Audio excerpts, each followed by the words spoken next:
Bom dia, boa tarde a todos. Obrigado pelo convite de poder participar desse evento tão importante. Parabenizar as entidades organizadoras deste evento.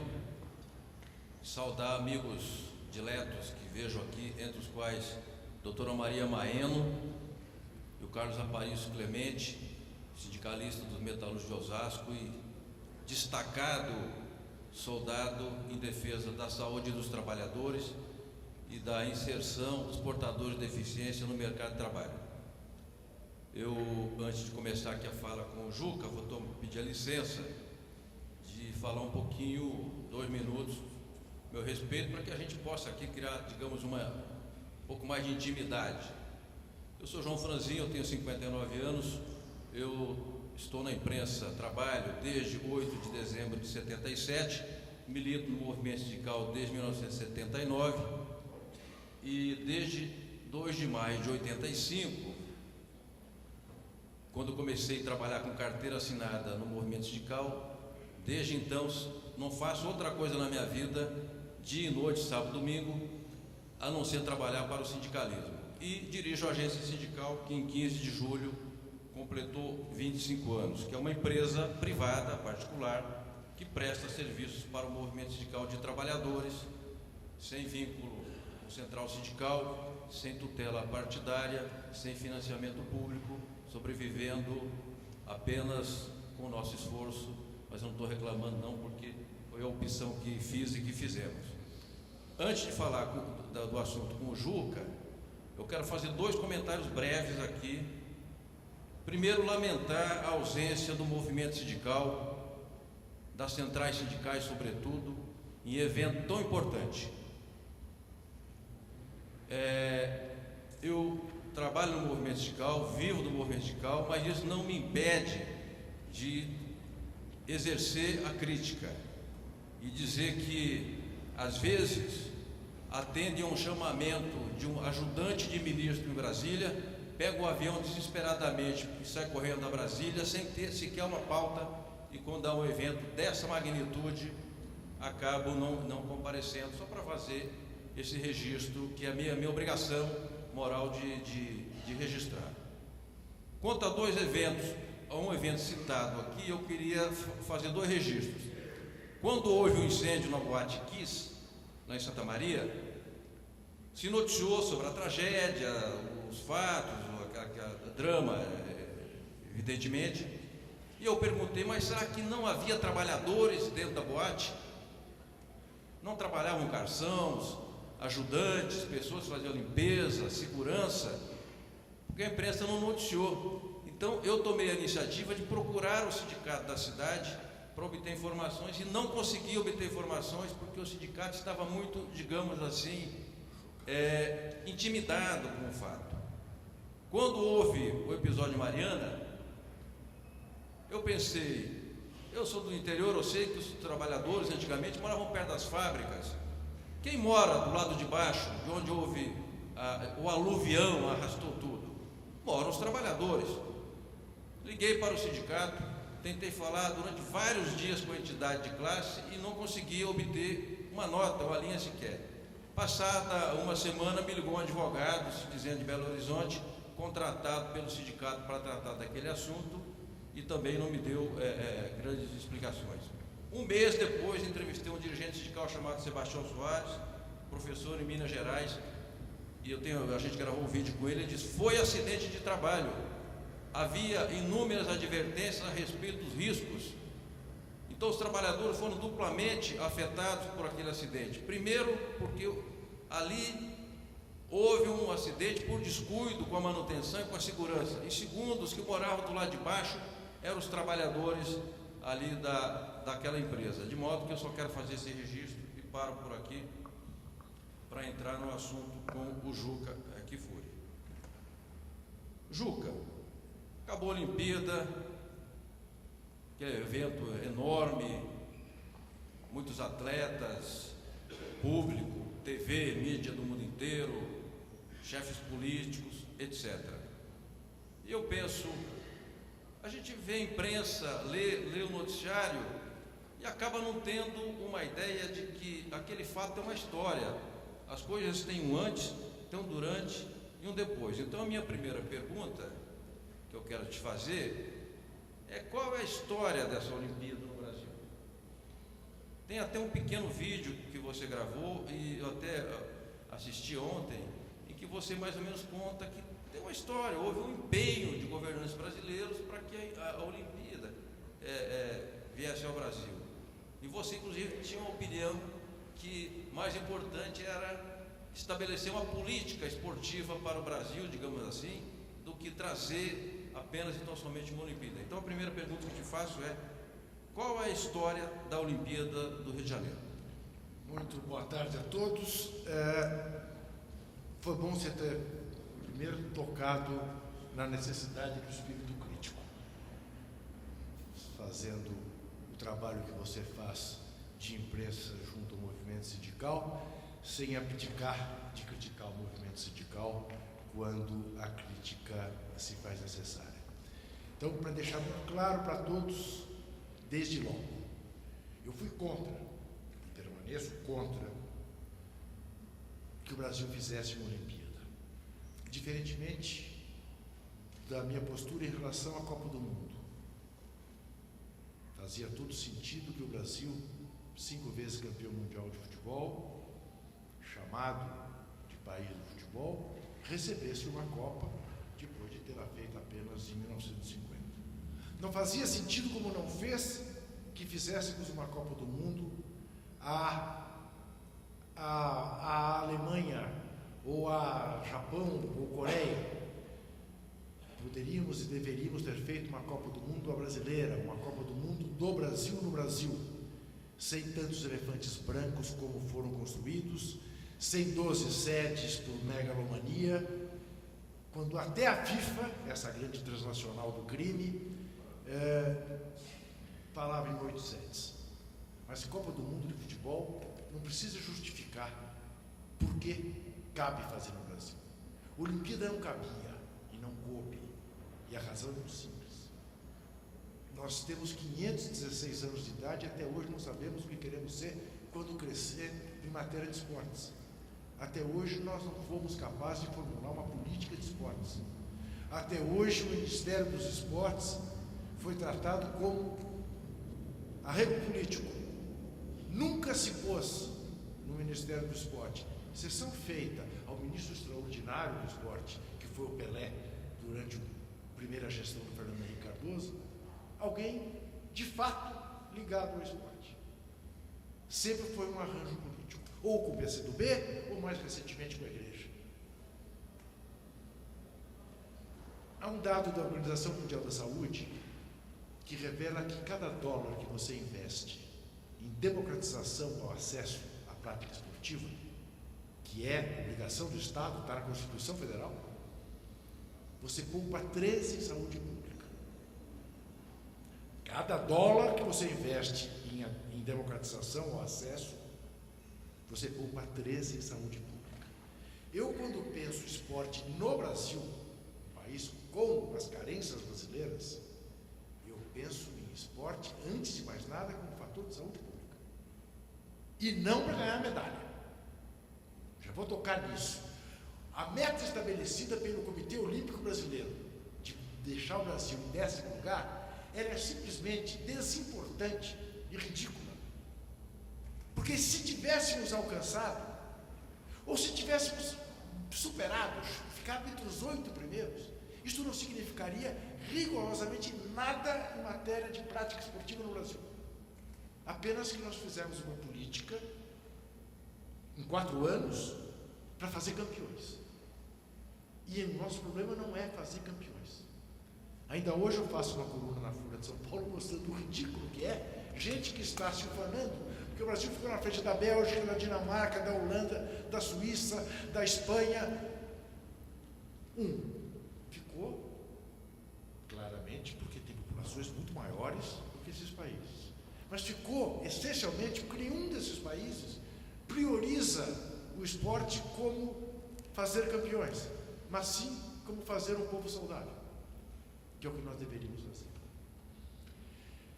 Então a minha crítica a fazer a Olimpíada no Brasil, é uma crítica à esquerda, deixar isso muito claro, que não empalidece um fato histórico, objetivo, ao qual você se referiu e que eu me senti na obrigação de fazer um vídeo a respeito, depois de assistir a abertura e o encerramento dos Jogos Olímpicos do Rio, em que não foi feita sequer uma referência ao verdadeiro responsável por trazer as Olimpíadas ao Brasil.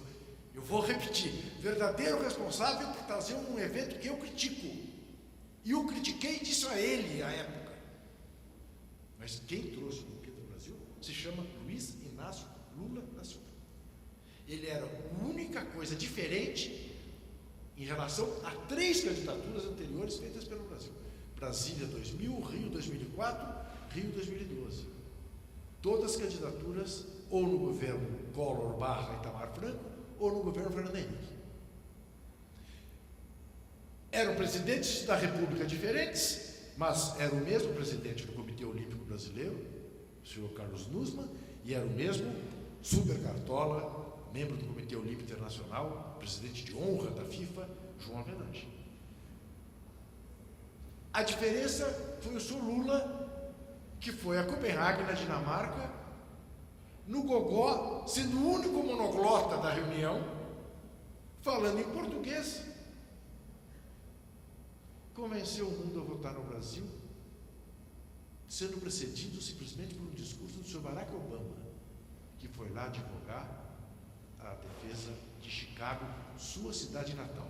O Lula nem foi falar de Garanhuns, foi falar do Rio. Tá? E foi ele, daquele jeito dele, dizendo que era natural, que era a primeira Olimpíada na América do Sul, que os Estados Unidos, a Itália, não tinham mais nada a mostrar para o mundo, todo mundo conhecia.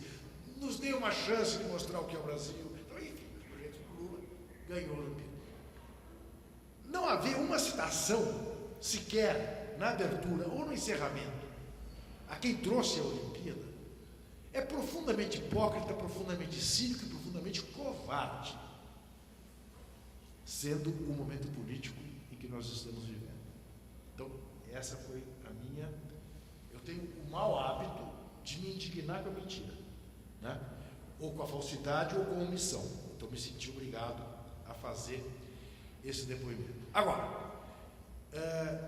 como avaliar o que houve no Rio nessas últimas 2 semanas? Eu ia dizer, é controverso, mas não acho que seja tão controverso. É que, infelizmente, em regra, ultimamente no Brasil, um certo tipo de mídia que se associa a esse tipo de evento, que isso tem que estar claro. Infelizmente, no Brasil, grandes corporações midiáticas se associam a esse tipo de evento. E quando você é sócio de alguém, você vai falar mal do seu sócio, você não critica o seu sócio. No Brasil, nós não conseguimos distinguir ainda na mídia a cobertura do fato em si e a avaliação deste fato. Uma coisa é eu ser sócio da CBF e transmitir o jogo de futebol, e durante o jogo, encher a bola do jogo, dizer que o jogo é isso, que o jogo é aquilo. Outra coisa é no jornal posterior ao jogo, eu não fazer a crítica que o jogo, ou que as condições de organização do jogo merecem. Nos Estados Unidos da América, essa divisão é muito clara, entre a divisão de entretenimento e a do jornalismo. Então, na hora do entretenimento, está lá o narrador que é ex-atleta, o comentarista que é ex-atleta, o repórter que é ex-atleta, e enche a bola no evento. No Jornal Nacional deles, o repórter vai dizer que a cerveja estava quente, que o hambúrguer estava frio, que o gramado não era o ideal, que houve congestionamento de trânsito para chegar no estádio. Vai fazer uma matéria jornalística. E se tiver que elogiar, elogia. Foi tudo perfeito. Muito bem. Nós, para combater esse tipo de imprensa, para combater em tese o chamado complexo de vira-latas do velho Nelson Rodrigues, adquirimos o que eu tenho chamado de uma certa síndrome da cadela no cio. E demonstramos toda a nossa complacência. Toda. Então, é o seguinte, para resumir minha posição. Do mesmo jeito que quem veio de fora para a Copa do Mundo, adorou a Copa do Mundo. Quem veio de fora para a Olimpíada no Rio, gostou do que viu. Uma, que o Rio é uma cidade linda, indiscutivelmente. Duas, que tinha segurança em cada esquina, Força Nacional, no mundo de fuzil. Três, que os jogos aconteceram. Infelizmente, faz muitos anos, mais de 40, que eu não vou para um evento esportivo como torcedor, né? Vou sempre trabalhar. Mas eu me imagino como torcedor. Teve o jogo de basquete? Teve a prova de natação? Teve. O Bolt emocionou todo mundo no Engenhão, emocionou. O futebol brasileiro ganhou a primeira medalha de ouro da sua história olímpica, ganhou. Ainda no dia do fecho, não teve uma vitória extraordinária do voleibol masculino, que ninguém imaginava que pudesse ganhar, ganhou. A festa de abertura não foi linda? Foi comovente, emocionante. A de fechamento, apesar de um vendaval no Rio também. Vila Lobos, Pixinguinha, Cartola. Quando começou a tocar as baquianas de Vila Lobos, nos melhores momentos no telão das Olimpíadas, lá no Maracanã, se eu tivesse no ar fazendo televisão, tinha que pedir para desligar o microfone, porque não dava para não chorar. Isso é uma coisa. Uma constatação.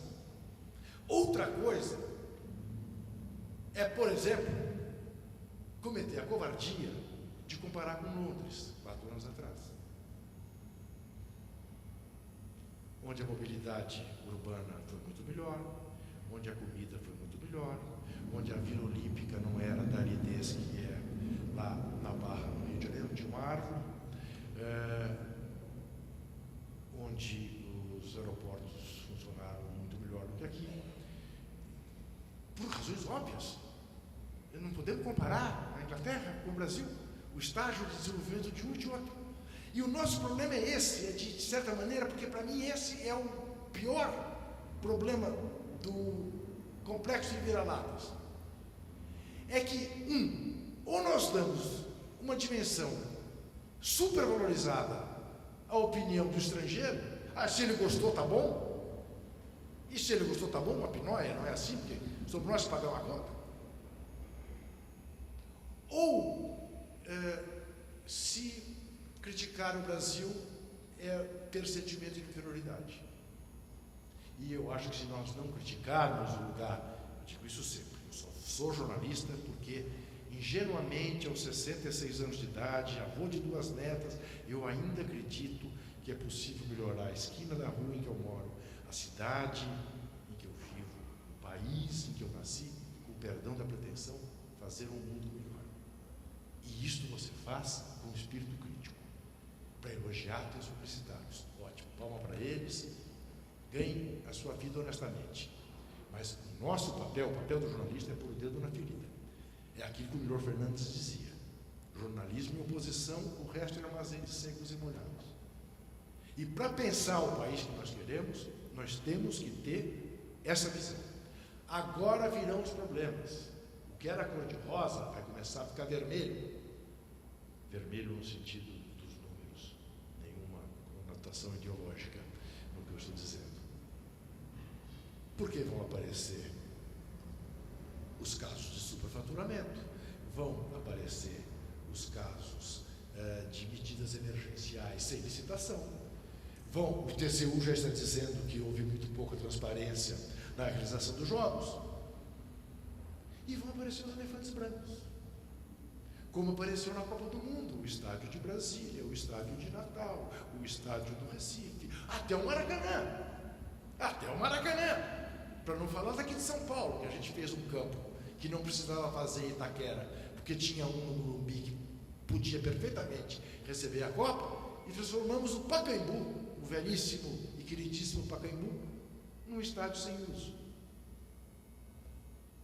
Para terminar essa primeira longa resposta que eu te dei, Franzinho, essa ficha caiu para mim completamente na seguinte situação. Antes da Copa, também por causa desse desgraçado, desse espírito crítico, e por causa do Google, porque hoje em dia você tem esse risco. Você dá uma entrevista, sei lá, um correspondente do New York Times aqui no Brasil, crítica, diz: olha, o Brasil está fazendo uma Copa que não devia. não devia ser desse jeito, está construindo estádio demais, deviam pensar mais nas cidades que vão receber a Copa e tudo. E o cara do Le Monde, o cara do Figaro, o cara do Guardian, o cara do L'Unità, o cara do Corriere della Sera, ou do Clarim, vai no Google, jornalista brasileiro que critica a Copa, faz fila. Aí você não faz outra coisa na vida, de telefone, receber gente. Eu recebi um cara do New York Times, aqui em São Paulo, 6 meses antes da Copa, e expus minha posição. O encontrei de volta em Fortaleza, véspera, momentos antes do jogo Brasil e México. Ele vinha de Manaus, onde os Estados Unidos tinham jogado com a Inglaterra, se não me engano. Veio de braços abertos. Que fúria, que maravilha. Ainda bem que fizeram uma Copa no Brasil. Não fosse uma Copa no Brasil, eu não teria conhecido Manaus. Que cidade que é Manaus. Que estádio belíssimo. E o que são aquelas populações ribeirinhas? Naquelas palafitas, aquela miséria, mas o povo feliz, jogando bola, a criançada. Eu falei para ele, Dan, você de fato gostou de Manaus? Não sentiu? Não, pouco úmido, ficava um pouco melado, mas foi muito bom. E aquele estádio, o Dan, você sabe aquele estádio, sabe quantas pessoas cabem naquele estádio? 42.326. Falei, é isso mesmo. Sabe qual é a média de público do Campeonato Amazonense? Não faço a menor ideia. 800 pessoas por jogo. Não é? Sabe por que você não teve nenhum problema de trânsito? Porque não só decretaram feriado em Manaus, naquele dia, como anteciparam as férias escolares no Brasil para a Copa do Mundo, num país com a carência educacional que tem o Brasil. Então, não tinha trânsito. Aí, você gostou das palafitas? Você mora onde, Dan? Por favor. Sim. Troca? Ah, não. Ah, sim. Aí ele olhou bem na minha cara e disse, ô Juca, o estádio é para 40 e tantas mil pessoas e o campeonato só tem 800 pessoas por jogo? Decretaram feriado, férias escolares. Juca, é seu problema, não meu. E aí me caiu essa ficha. O mundo veio para cá, esse país é lindo, o povo brasileiro é mais caloroso. Nesse aspecto, sem dúvida, o Carioca recebeu as Olimpíadas muito melhor que o Londrino. Isso, 10-0 do Carioca. O tal do Boulevard Olímpico é um negócio assim comovente, né? Que foi uma maneira de democratizar o acesso à Olimpíada, porque a Olimpíada é para nós, para a elite branca, não é para o povão, porque não tem dinheiro para pagar ingresso. Eles vieram, moraram, passaram aqui 40 dias e foram embora. É nosso problema, agora resolvamos. Ora, assim, até eu que sou mais bobo, topo. É isso. Mega eventos esportivos são, em regra, muito bons para a organização esportiva que os organiza e para as empreiteiras que fazem as obras. Claro que no caso do Rio de Janeiro, na crise brasileira, houve um aspecto do ponto de vista do trabalhador interessante. Houve uma taxa de emprego no Rio maior que em todas as outras cidades brasileiras. Mas houve também um outro aspecto que a nossa mídia não cobriu. Desalojamentos mano-militar, marcando casa como se fosse o gueto de Varsóvia. Isso no governo popular. É inadmissível. Da mesma maneira que para a esmagadora maioria das pessoas que moram no Rio, essa Olimpíada é inesquecível do ponto de vista da experiência humana que tiveram, é inesquecível para aquelas famílias que foram tiradas das suas casas e mandadas a 40, 50 quilômetros dos locais em que viviam. Negativamente inesquecível. É um pesadelo na vida e será até o fim dos dias dessa gente ter sido desalojada como foi. Eu disse isso numa entrevista ao prefeito Eduardo Paes, na ESPN Brasil. Ele reconheceu que havia um exagero, prometeu mudar, não mudou e agora está aí tentando faturar a benevolência com que está sendo tratado o saldo olímpico. Então, eu sei que parece paradoxal, né? Mas só parece paradoxal. As coisas são assim como você disse. Tem um lado A, tem um lado B, e o nosso papel é expor os dois lados. isso. Desculpa a resposta tão longa. Tudo bem, eu fiz aqui um pequeno roteiro, né, porque isso organiza a minha cabeça e acho que torna a fala também mais centrada, porque o assunto digamos, gigantesco, né, quando fala de Olimpíada, todos os interesses envolvidos, entes envolvidos, entidades internacionais, mídia, etc. A fala do Juca, né, é protocolar, você titula, né, o painel. Então, eu esqueci de dizer que, aliás, é dispensável dizer, mas o nome é Um Olhar Particular, e vocês estão vendo aqui um olhar particularíssimo e crítico e abrangente e complexo a respeito das Olimpíadas. Eu queria, Juca Kfouri, abordar alguns aspectos que têm, digamos, mais genéricos e mais específicos da Olimpíada. Primeiro, nós tivemos um forte movimento Não Vai Ter Copa no Brasil.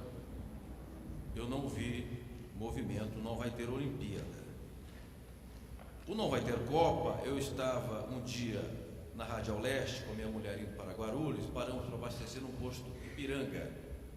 E havia lá cerca de 30 pessoas, a rapaziada, fazendo um movimento, como se fossem soldados. Eu servi exército, fui da infantaria e sei que a continência, ela é um rito dentro das Forças Armadas, ela tem uma finalidade específica, dentro da chamada hierarquia e também uma forma de cumprimento entre quem compõe ali a corporação militar. Então eu queria saber se você entende que bater continência é apenas uma bobagem midiática, é um ato simbólico, ou se tem relação com esse endireitamento que está havendo em setores da sociedade brasileira. Também gostaria de focar questões das condições de trabalho. Quando das grandes obras, das grandes usinas, em que se envolveu muita construção pesada, o movimento sindical, e aí há que se elogiar o movimento sindical, fez um esforço enorme para assinar protocolos com o governo brasileiro e com as empreiteiras para garantir aquilo que a gente chama de trabalho decente, ou seja, registro em carteira, uma jornada minimamente suportável, alojamentos que não fossem campos de concentração e coisas do tipo que nós tivemos, talvez até por pressão das entidades que são mais organizadas, têm um poder político maior, nós conseguimos firmar acordos. Eu conversei com o presidente da Contrato, que é a Confederação Nacional dos Trabalhadores de Turismo e Hospitalidade, o Moacir Teschi, e ele me informou que eles conseguiram, na área de turismo, firmar alguns protocolos também para garantir a qualidade do emprego daqueles trabalhadores, ainda que dos temporários. Piso, jornada de trabalho, vale-refeição e coisas do tipo. Então, eu queria também focar isso com o Juca, da questão dos trabalhadores, das condições de trabalho. Porque se houve problema no alojamento dos atletas, que era um espaço, digamos, midiático, onde a imprensa ia falar, etc., lá com o pessoal da Austrália, eu queria saber como é que eram as condições de alojamento dos trabalhadores que ou construíram a obra, ou faziam a manutenção diária, ou faziam atendimento aí a turistas, atletas, etc. E também como mercado de trabalho. Você citou o esporte, fez uma relação muito correta entre esporte e saúde, entre o que se gasta, o que se investe no esporte, o que se economizaria na outra ponta de saúde.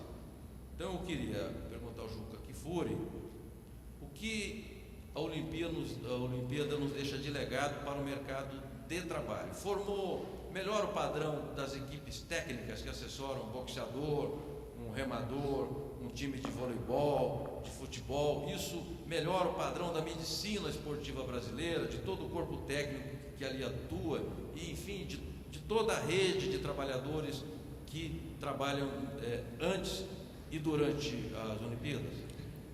É impossível dar uma resposta curta, né? Diante de tantas perguntas. Vou tentar lembrar e você me chama a atenção caso eu esqueça de algum aspecto. Primeiro, lembrar você o seguinte: não é surpreendente que estivesse no posto que você foi uma equipe da TV russa. É muito curioso a gente observar que a FIFA escolheu para as últimas Copas, a África do Sul, o Brasil, a Rússia e o Catar. O que esses 4 países têm em comum? Democracias recentes. No Catar nem dá para dizer que seja uma democracia. E na Rússia, vamos combinar, ali o jogo é pesado. Mas África do Sul e Brasil, certamente. Né? Países de democracias recentes, países de pouca fiscalização de opinião pública, exatamente em função da democracia ser recente, e países muito marcados pela corrupção. Na África do Sul foi uma festa das empreiteiras, igual aqui no Brasil. Na Rússia será ainda maior. No Catar não se fala. Você que tem um olhar mais para a questão do mundo do trabalho sabe o que tem acontecido no Catar em termos de trabalho escravo, de mortes na construção da cidade que eles estão fazendo lá. Então, esse é o primeiro aspecto. Segundo aspecto,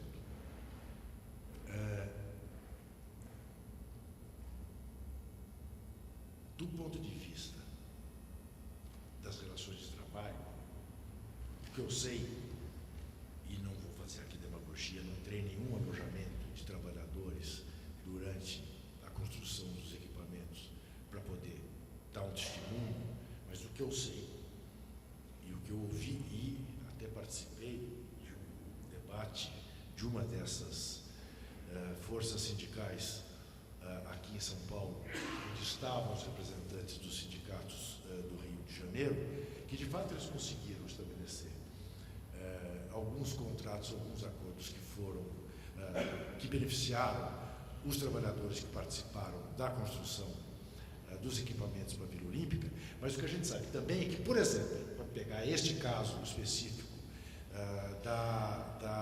do edifício onde estava a delegação da Austrália, os 600 trabalhadores que foram chamados em caráter emergencial para dar um jeito no prédio onde estavam os australianos, não tinham carteira assinada, não receberam hora extra e não tinham boa alimentação. E protestaram. A Força Nacional chegou a falar em greve, porque foi posta em alojamentos que sequer água tinha para tomarem banho. Dirá o prefeito Eduardo Paes que um evento dessa magnitude, essas coisas são comuns. E que isso em uma semana resolveu-se. É claro, o prefeito Eduardo Paes nunca passou uma semana no alojamento, sem água, sem luz, em más condições, sem receber salário. É muito simples. Dá uma entrevista e diz, não, de fato houve, não vou negar, mas rapidamente foi resolvido. Né? É assim, infelizmente, que a coisa é tratada. Do ponto de vista do legado olímpico, esportivo, eu te diria que não vai acontecer coisa muito diferente do que aconteceu depois da Copa. O que aconteceu depois do 7-1? Uma revolução, opa, para tudo. Temos um problema? Não, trocou-se o Filipão pelo Dunga. Está resolvido o problema. A mídia explorou, a troca dos técnicos, não se falou mais da falta de trabalho de base que era no Brasil. O que se fala é que tão logo o interino venha a ficar permanente, vai se cortar até o Bolsa Atleta, como uma das medidas de economia que o país precisa fazer. Entendeu? Mas eu estou te devendo aspectos da tua pergunta.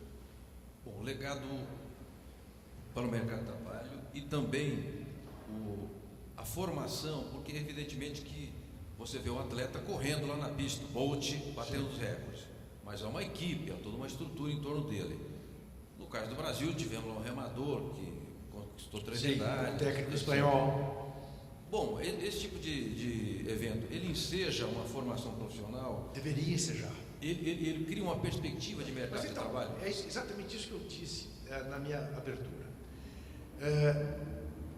Não disse com essa clareza, vou ser mais explícito.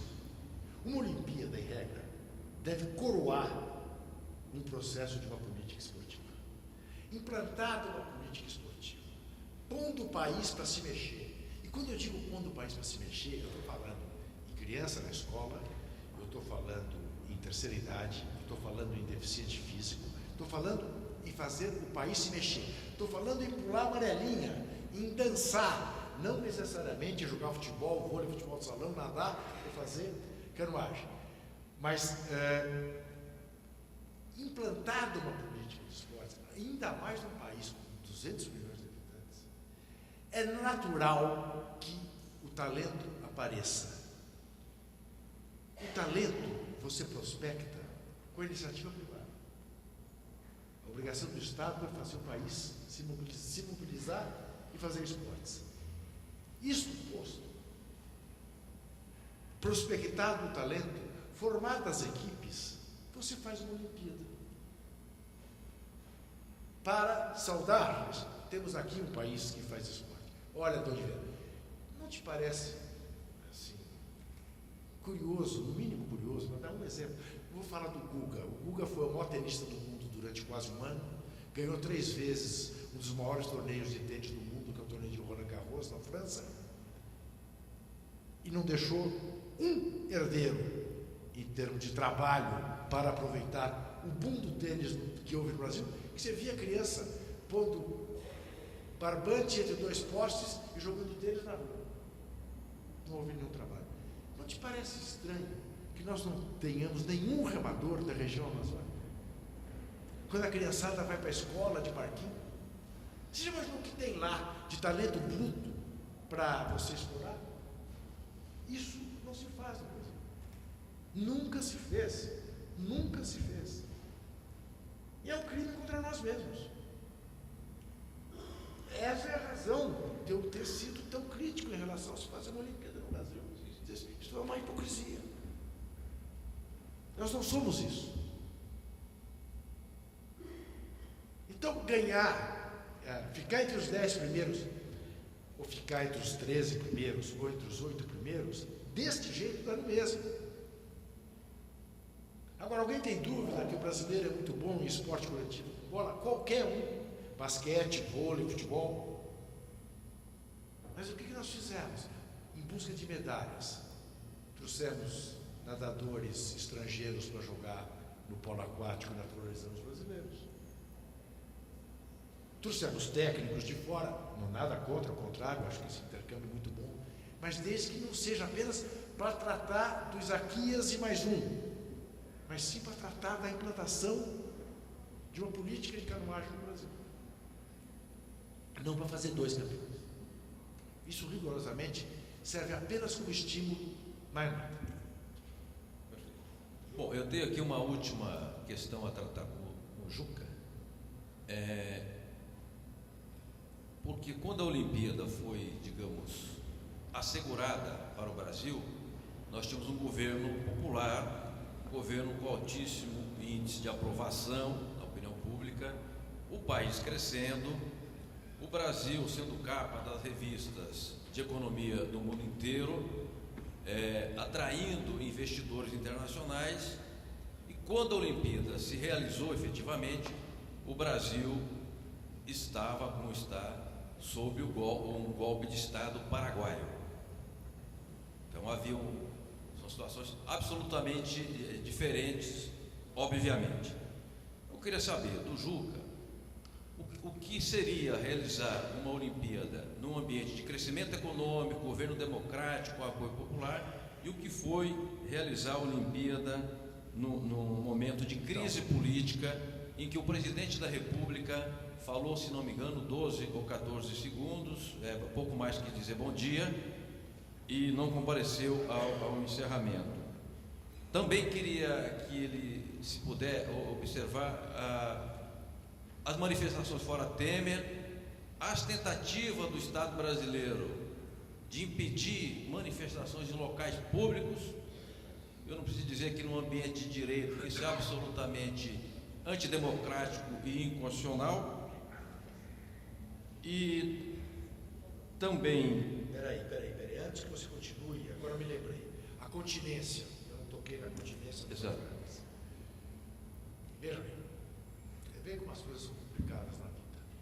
A continência foi batida porque são atletas que estão dentro do programa das Forças Armadas de incentivo ao esporte de alto rendimento. Eles são formados pelas Forças Armadas Não. ou ingressam? Não, eles ingressam nas Forças Armadas. As Forças Armadas foram em cima de atletas talentosos, ofereceram um salário, um posto, primeiro sargento, não sei o quê, e permitiram que elas ficassem treinando para as Olimpíadas. Eu digo que a vida é dura pelo seguinte, né? Porque de novo estamos diante de um paradoxo. Primeiro, existem os regulamentos militares, né? Que até onde eu sei, você só bate continência se você tiver com a cabeça coberta. Sim, sim. E nenhum deles está. É, o soldado não anda descoberto. Isso. Segundo, que se pode bater continência, pode também fazer o gesto do poder negro, como fizeram os dois americanos em 68 e foram banidos do esporte por causa disso. É um gesto, né? Como outro qualquer. Ou aparecer como um Neymar, apareceu o Jesus 100%. Foi, né? Eu sou contra aparecer com Jesus 100%, porque eu acho que a religião da gente, a gente expressa no local em que deva expressar. Marketing religioso, não tente me convencer a adotar qualquer religião, porque isso é uma questão de foro íntimo que não cabe em praça pública. Parece que é uma passagem bíblica, Jesus expulsando os vendilhões do templo, né? Bater continência num evento que é para promover a paz, queiramos ou não, é um gesto de militarização. O exército não foi feito, você pode dizer, não, o exército é feito para garantir a paz.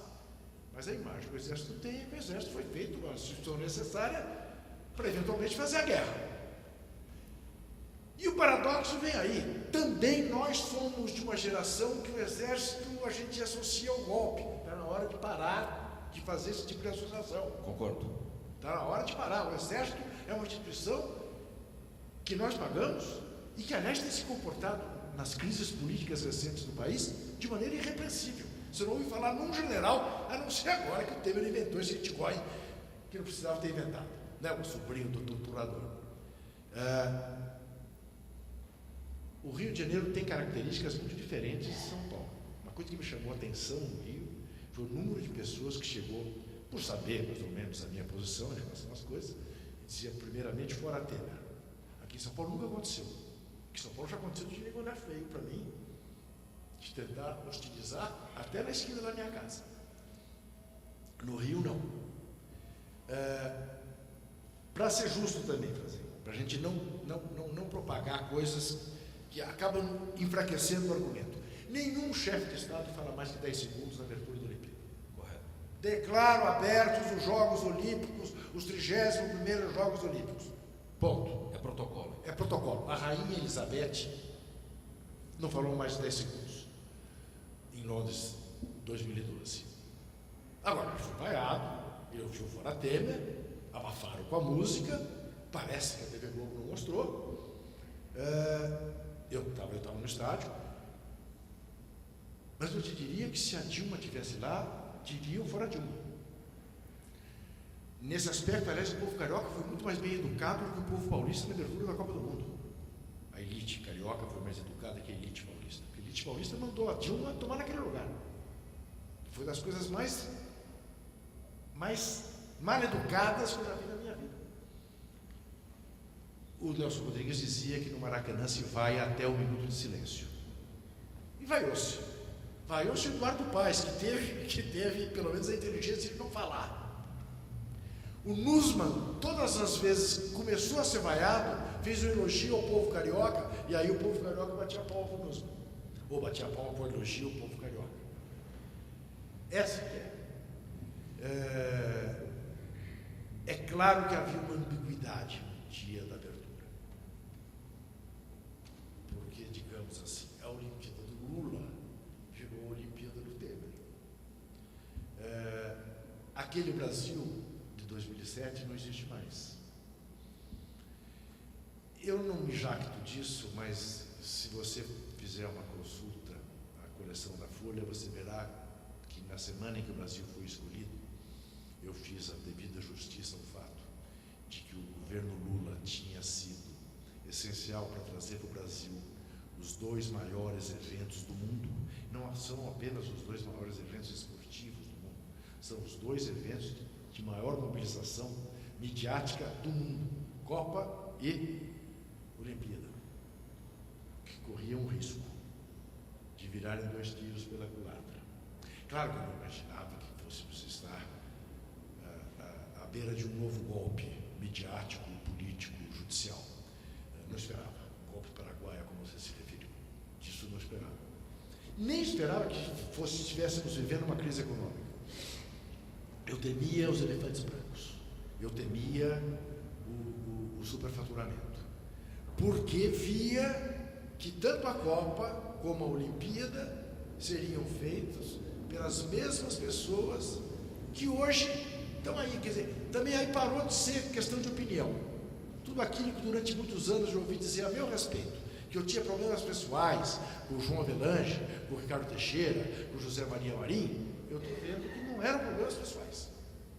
O José Maria Marim está em prisão domiciliar em Nova York, o Ricardo Teixeira e o Marco Polo Del Nero não podem sair do Brasil, o João Avelange morreu, faz 15 dias, nem tanto, coberto de vergonha, aos 100 anos, sem poder sair do Brasil, renunciando ao Comitê Olímpico Internacional, renunciando à FIFA, para não ser expulso dos 2 organismos, pego com a boca na botija em esquemas de corrupção na Suíça.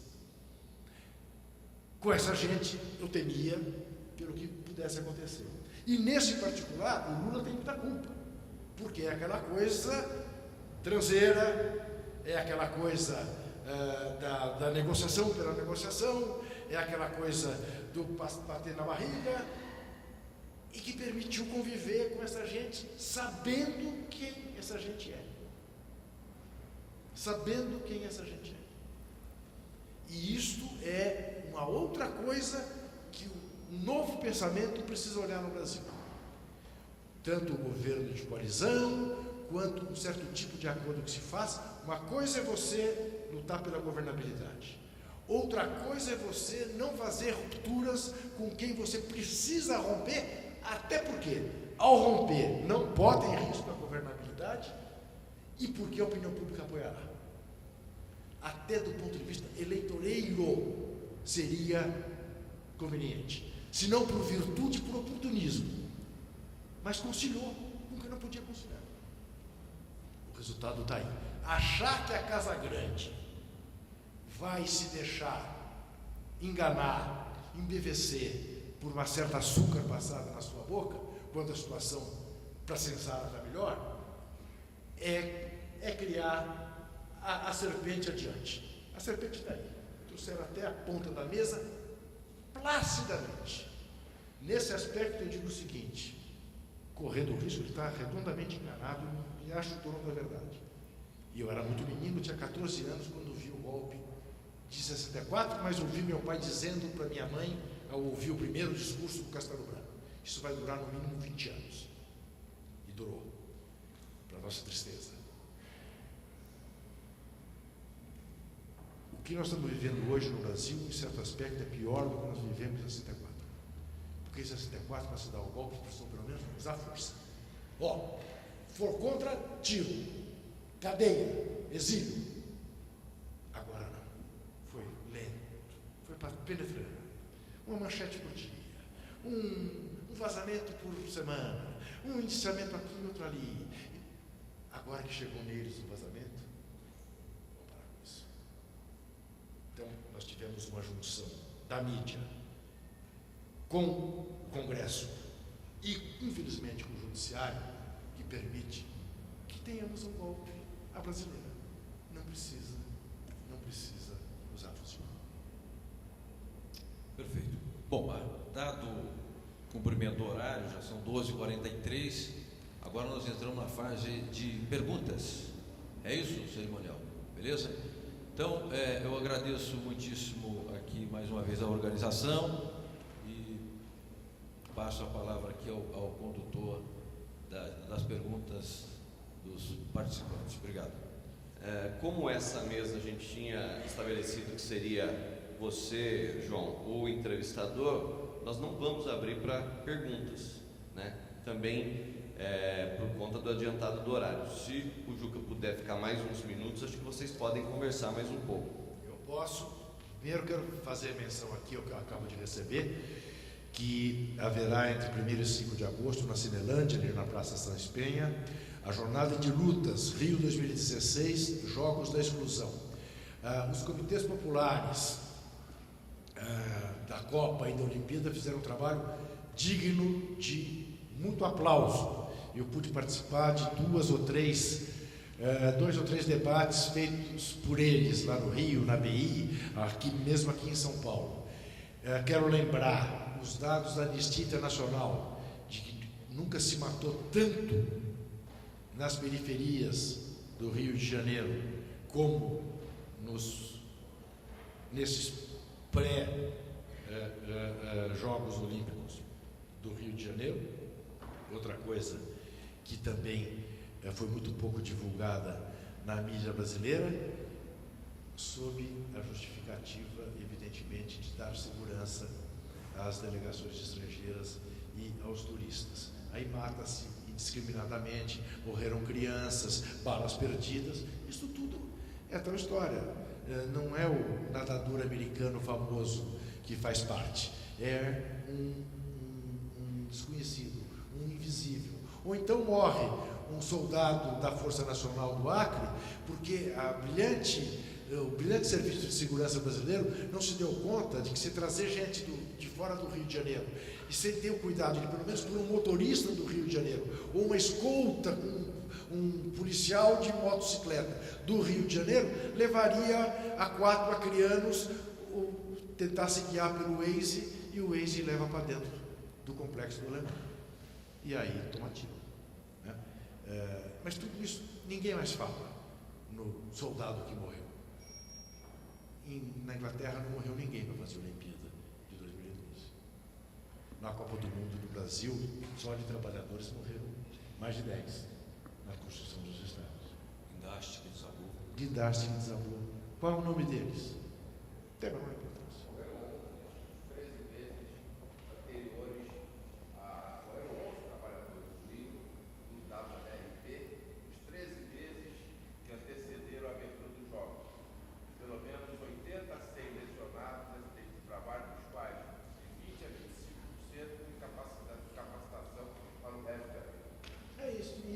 Cadê? Né? Tem que ser um especialista, tem que ser um pesquisador da área, tem que ser alguém muito preocupado. Isso que não faz sentido, que a gente não conheça, que não seja divulgado, que não seja discutido. Como se fizesse parte, é natural que seja assim num mega evento. Não é natural que seja assim num mega evento.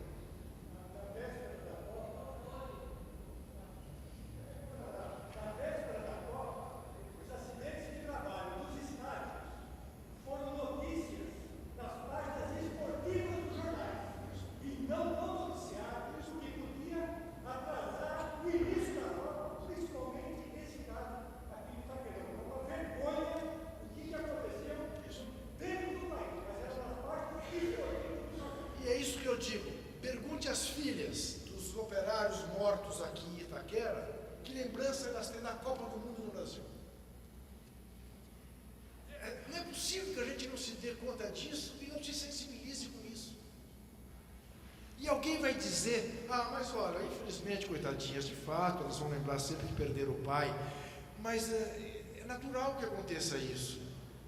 Não é natural que aconteça isso. Há como não acontecer isso, desde que haja respeito ao trabalhador, desde que haja respeito à cidadania. É isso que eu chamo de mínimo complacente do brasileiro, do país. Não é possível. Não é possível que isso se restrinja a esse tipo de forma. E isto não é sinal de mau humor, isto não é sinal de vira-latice, isso não é sinal de estar brigado com a vida. Eu não só não estou brigado com a vida, como gosto muito da minha vida, e mais ainda das minhas netas, com quem eu quero viver anos, mas quero ajudar a entregar para elas um país melhor do que esse que nós vivemos. E não vai ser encobrindo as coisas que nós vamos viver num país melhor. E infelizmente a nossa mídia não tem feito este papel. Eu estou dentro dela. Eu trabalho na Rádio CBN, das organizações Globo. É duro. para o encerramento, eu queria tomar a liberdade aqui de dar uma informação e fazer um convite, já que o evento aqui fala de esportes. Um jornalista chamado Rodolfo Lucena criou um grupo chamado Corredores pela Legalidade contra o Golpe.